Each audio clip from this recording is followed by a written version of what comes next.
Assalamualaikum para cuy yang kalau kentut nggak bau. Selamat datang di Hornet, horor banget, tempat dimana kita bahas film horor yang bukan cuma serem tapi juga nyiksa mental. Kali ini, kita akan diajak melihat rekaman, 3 orang anak muda, bikin film dokumenter di rumah legendaris, tapi malah mati sia-sia, jangan tanya siapa hantunya. Soalnya yang rekam aja udah gak bisa cerita. Siapin nyali lo, siapin mental lo, siapin panca indera lo, karena ini bukan rekaman biasa. Kalau begitu langsung aja kita ke tragedinya.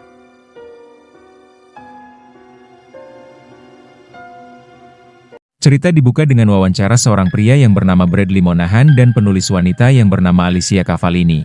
Mereka berdua menceritakan sejarah tentang sebuah keluarga dan sebuah insiden.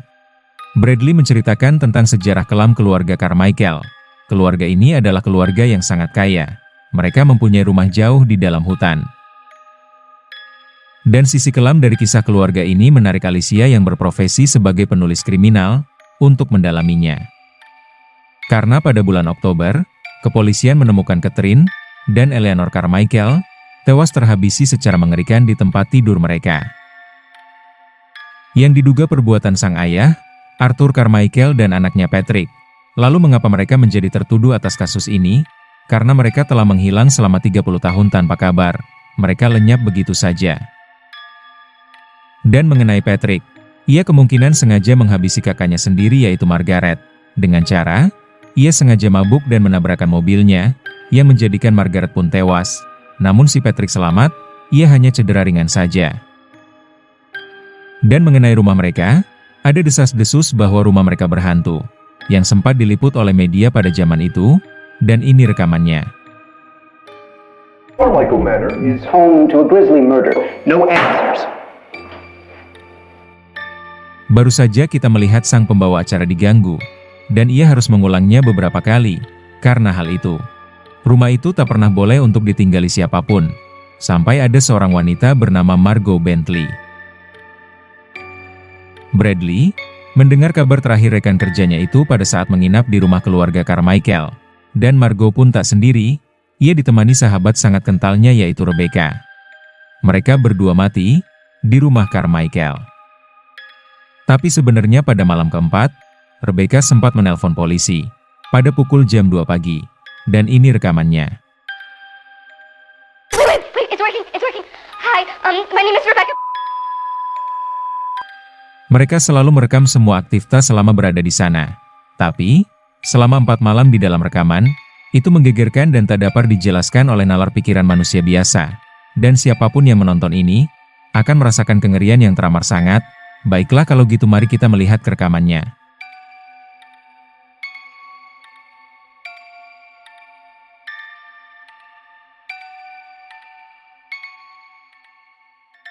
Di sebuah pagi yang tenang, 2 sepasang sahabat kental sedang berkendara menuju suatu tempat.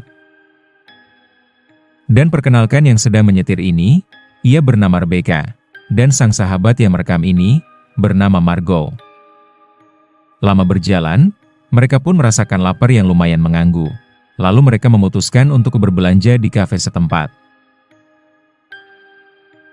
Berpindah scene, sambil makan, Margot menceritakan tentang tujuan mereka. Mereka akan menginap 5 hari di rumah Carmichael, untuk membuat film dokumenter tentang keseraman rumah itu yang melegenda.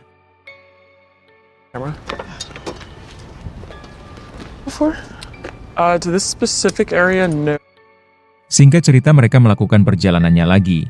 Namun karena rumah itu cukup jauh, signal pun tak terjangkau, mereka sampai harus melihat peta di mana keberadaan si rumah. Dan akhirnya, setelah perjalanan yang muter-muter, mereka sampai juga di rumah Carmichael. Knock? Yeah, I guess so. Definitely see a horrific murder happening here. Dan mereka disambut oleh Donald. Ia adalah penjaga rumah ini. Karena seluruh anggota keluarga tewas, maka rumah ini jatuh kepada Beatrice, sanak saudara yang lain. Donald juga menjelaskan, keadaan rumah masih sama seperti kejadian di Oktober 1989. Dan ia menunjukkan kamar dari Catherine yang saat kejadian itu terjadi. Ia masih berumur 17 tahun. She was only 17 when the whole thing happened. Catherine bercita-cita ingin menjadi sutradara. Makanya banyak sekali rekaman selama mereka semua masih hidup di sini. Lanjut, Donald mengajak ke kamar Arthur Carmichael. Lalu ke kamar Patrick, yang entah sekarang di mana, mayatnya pun tak pernah ditemukan. Setelah Donald menunjukkan semuanya, ia berpamitan, karena ada urusan lain. Mereka di sini tak berdua saja, masih ada satu orang lagi yang bernama Chase, yang akan datang 1 jam lagi. I know, but I think he's got his shit together and just kidding. Singkat cerita, di atas Margo tak sengaja menemukan ruangan yang berisi 2 pasang manekin badut yang terlihat hidup dan menyeramkan sekali. Well, I could see why they would keep it locked. Tak lama Chase pun datang. Ia yang akan bertanggung jawab atas rekaman selama mereka 5 hari di sini. Sedikit tentang kejelasan kenapa Margo pergi ke rumah Carmichael. Ia dan Bradley berada di satu kampus, mereka membangun sebuah website yang bernama NetSleuth, menjadi komunitas detektif internet dan berfokus untuk memecahkan kasus yang belum terpecahkan. Dan Margo yang akan selalu mensurvei tempat-tempat yang kasusnya belum terpecahkan. Dan penyelidikan terakhir Margo adalah rumah Carmichael.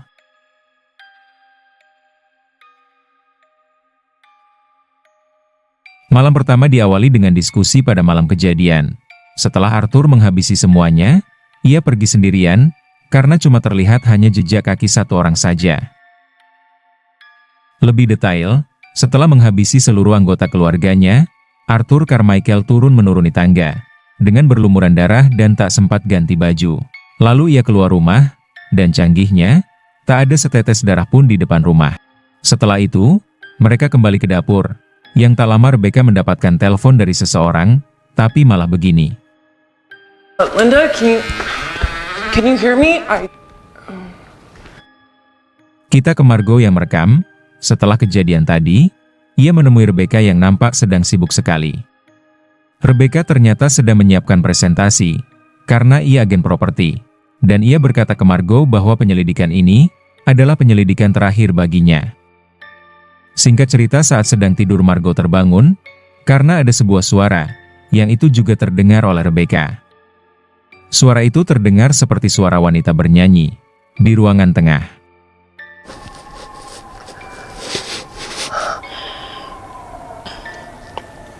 Yeah, thanks for using the camera. Oh yeah. Pagi harinya, Rebecca mulai merekam, ia akan mengganti spray. Tapi setelah selesai malah ini yang nampak. Make the bed. All right.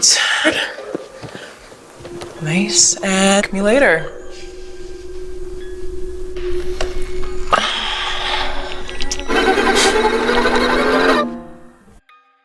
Setelah itu mereka semua sarapan. Yang kebetulan Rebecca ingin mengajak Margo ke tempat barang antik dekat sini. Sementara naas bagi Chase, ia disuruh untuk tetap di sini, menunggu mereka pulang. Tapi sebelum pergi, Margo masih penasaran dengan tempat penyimpanan ini. Dan ia tak sengaja menemukan sebuah kotak cukup besar. Lalu ia membukanya. Setelah dibuka, isinya hanya barang-barang badut. Yang kebetulan Rebecca pun datang dan melihatnya juga. Hey, thought we were leaving. Creepy carny vibes. Get on the road. Lalu ia berpamitan ke Chase, yang menempati kamar Arthur Carmichael. Kita ke rekaman dari Chase, yang ditinggal sendirian, ia pun merasa gabut, sampai akhirnya ini terjadi.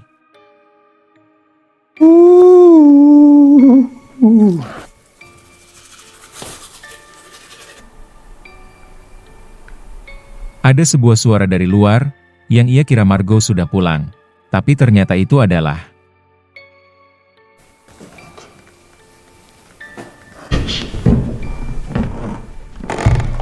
Hello? ia melihat ada bayangan yang bergerak sendiri. Lalu ia mencoba untuk melihatnya, yang ternyata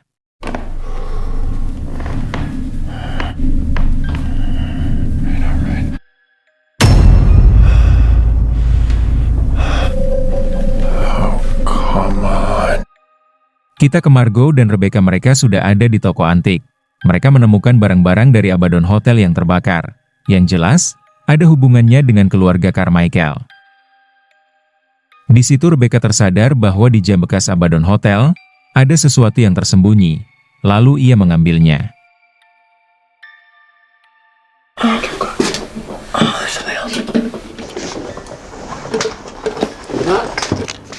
All staff must be. Nobody knows it exists. Kembali ke Chase yang malang, ia mengira Margot dan Rebecca sudah pulang. Maka ia mengeceknya, yang tak ada orang satupun, sampai ini yang terjadi.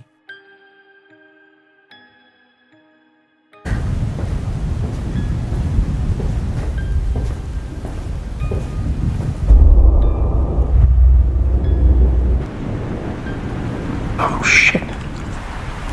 Fuck. Fuck. Oh shit. Oh shit. Fuck.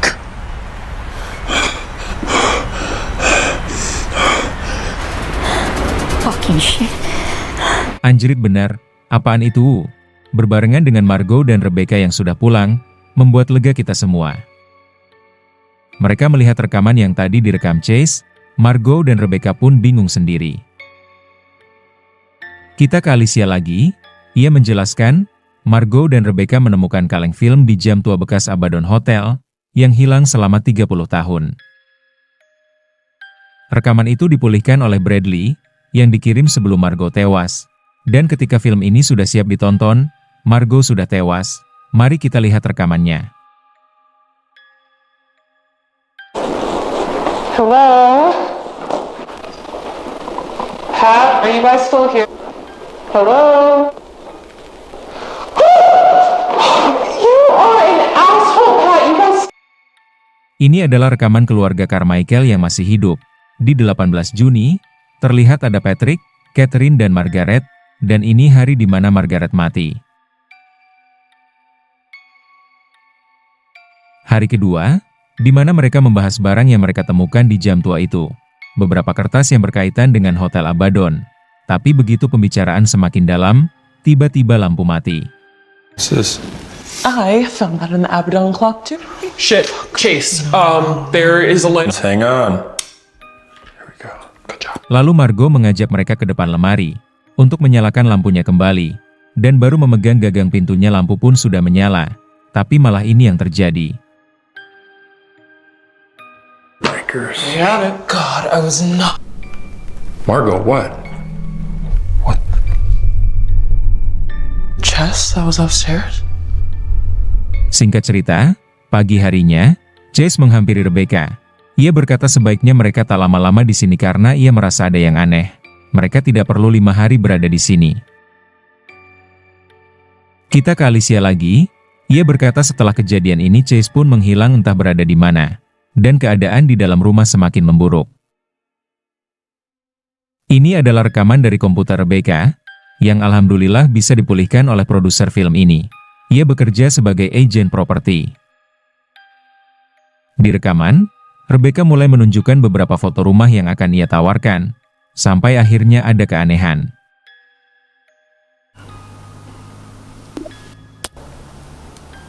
Right? Whoa. Tiba-tiba ada foto dari rumah Carmichael yang tak pernah ia masukkan sebelumnya. Rebecca mulai panik, karena foto itu mengarah ke atas, dan ini yang terjadi.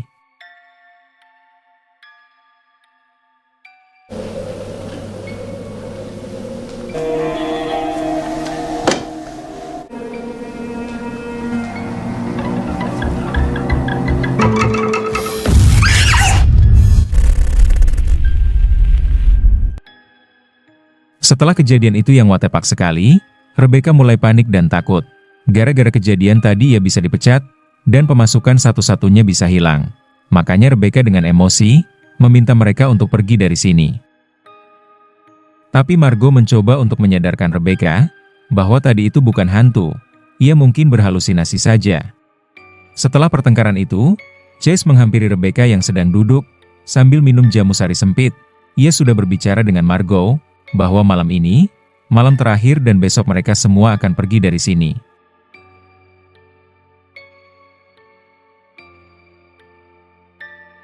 Di malam ketiga, Margo menemukan sebuah foto, yaitu foto dari manekin badut itu dari festival di Virginia Barat, tahun 1975. Di sini Margo menyadari bahwa rumah ini dan Hotel Abaddon mempunyai keterkaitan, tapi tiba-tiba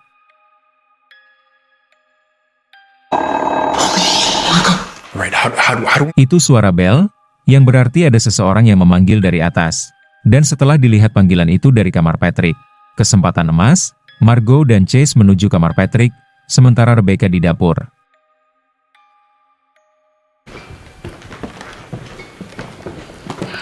was that on before? I don't know. Oh. Jesus, what? Yes. What the fuck, man? Manekin badut itu ada di kamar Patrick. Gimana caranya ia sampai ke sana, coba dah. Chase mencoba mendekatinya dan menyentuhnya, yang ternyata itu manekin beneran. Sementara Rebecca mulai diganggu aktivitas gaib.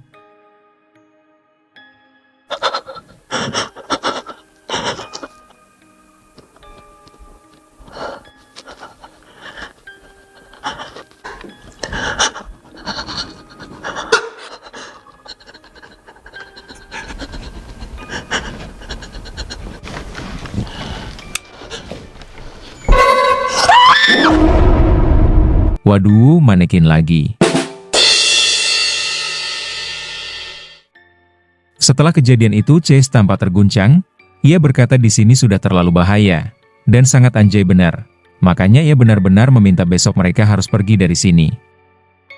Margo pun mengerti dan memang ia juga merasakan hal yang sama. Setelah itu ia kembali ke kamar, dan saat di kamar, ia mendengar suara teriakan dan bunyi gedebruk. Did you hear that?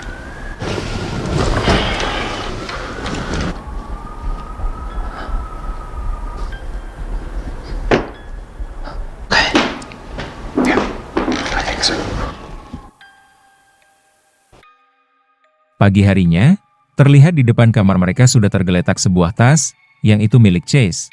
Lalu, Margo mencoba mencarinya ke kamar namun tak ada, di telepon HP-nya pun tak dibawa. Seketika itu juga Rebecca pun panik. Pertanyaannya, kemana perginya si Chase ini? Pertanyaan ini akhirnya bisa terjawab dengan rekaman yang direkam Chase tadi malam. Dan inilah rekamannya. Tadi malam Chase sedang minum Hammer. Lalu tiba-tiba ada yang mengetuk pintunya, yang setelah dibuka tidak ada siapa-siapa. Ia pikir itu Margo, taunya bukan. Setelah tidur, Chase terbangun, ia mendengar suara kamarnya diketuk beberapa kali lagi. Chase pun mulai melihatnya.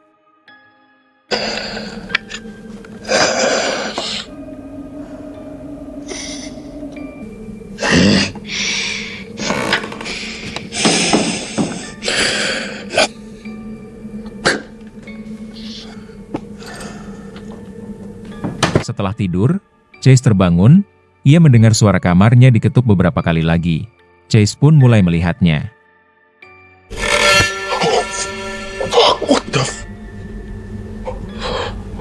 Ternyata manekin waterpark itu sudah ada di dalam kamarnya. Dan ini yang terjadi.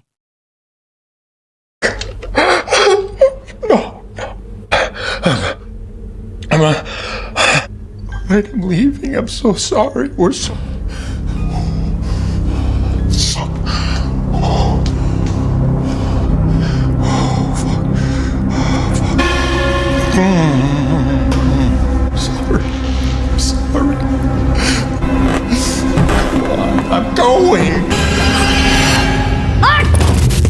Scene berpindah, kita ditarik ke 4 September 1989. Rekaman dari Catherine saat berada di kamar Patrick.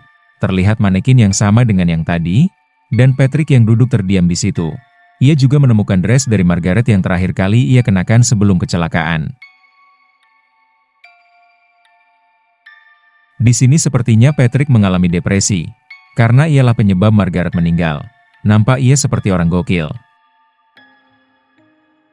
Lalu Catherine tak sengaja menemukan kotak milik Patrick yang isinya beberapa barang badut, dan ia menemukan sesuatu.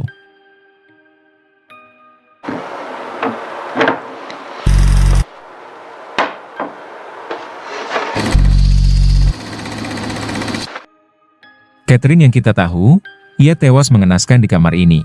Ia menemukan secari kertas berisi partitur piano, lalu ia mencoba untuk memainkannya di kamarnya.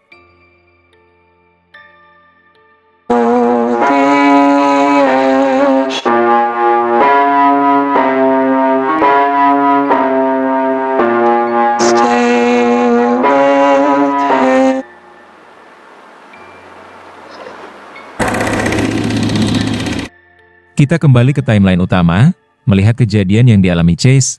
Rebecca sudah mantap, dia ingin segera pergi dari tempat ini.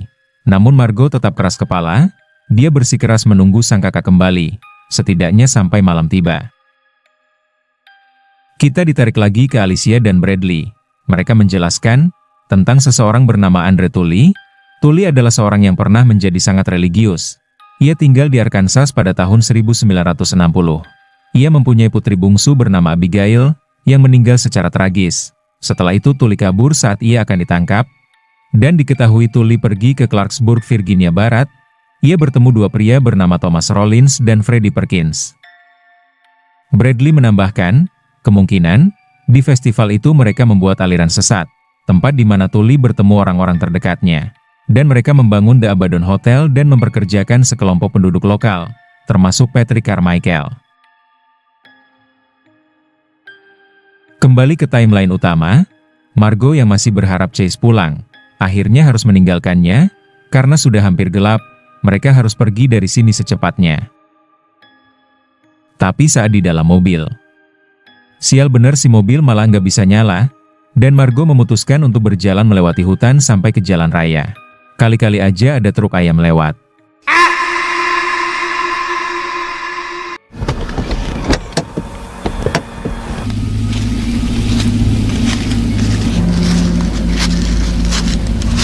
Mereka berjalan ketakutan, menyusuri hutan pribadi keluarga Carmichael, tak ada signal, tak ada pertolongan.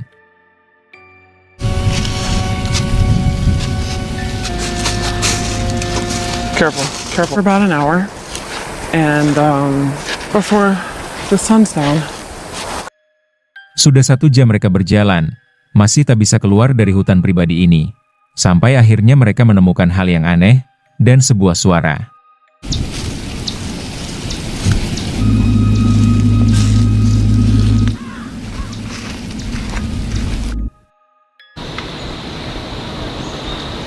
How's that? Oh shit.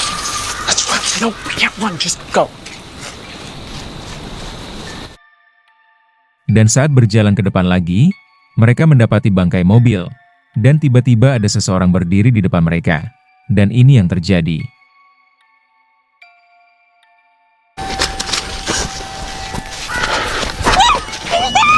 Holy shit, holy shit, holy shit. Holy shit, holy shit, holy shit, holy shit, holy shit. Go! I can't run anymore. Okay. Sebelum sandai kala, mereka mau tak mau kembali ke rumah Carmichael dan langsung mengunci diri di kamar. Namun tak lama, mereka mendapatkan pesan dari Chase yang berisi, "Hai." Singkatnya, Chase berkata ia mempunyai teman baru. Si teman barunya itu ingin berkenalan dengan mereka berdua, dan ia akan mendatangi kamar Margot. Lalu tiba-tiba, ada yang mengetuk pintu mereka, dan Margot mengambil keputusan untuk membuka pintu kamar. What are you doing? Don't.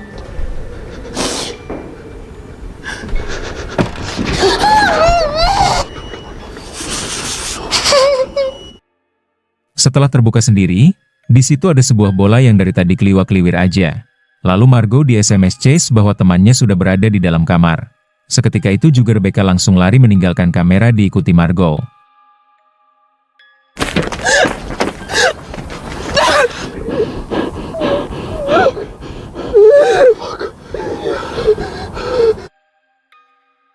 Kita mundur ke 10 Oktober 1989. Kerekaman Catherine, saat Patrick pulang bekerja dari Hotel Abaddon, Catherine tak menyangka, semua orang di dalam hotel ternyata melakukan bunuh diri massal. Dan Patrick masih hidup. Patrick tampak malas membicarakan hal itu. Ia mengusir Catherine dari kamar. Tapi tiba-tiba,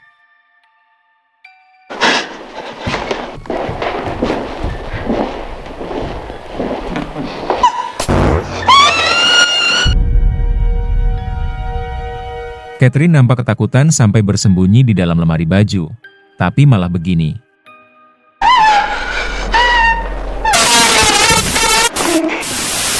Malam keempat, keadaan semakin kacau, peraktivitasan gaib makin menggebu-gebu. Margot dan Rebecca memutuskan kembali ke kamar, dan Rebecca menelpon polisi. Tapi pas lagi panik-paniknya, mereka mendengar suara dari Chase.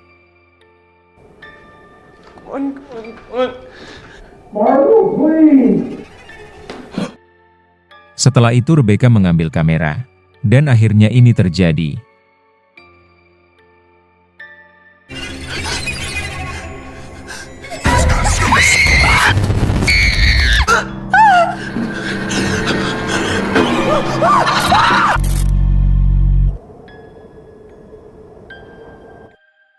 Sementara Margot menuju ke kamar Chase, akhirnya ia mendapati Chase, namun ia sudah meninggal.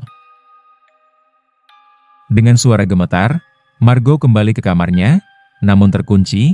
Ia memutuskan ke bawah, tapi si badut itu sudah menunggunya di bawah. Dan akhirnya ini terjadi. It's not over.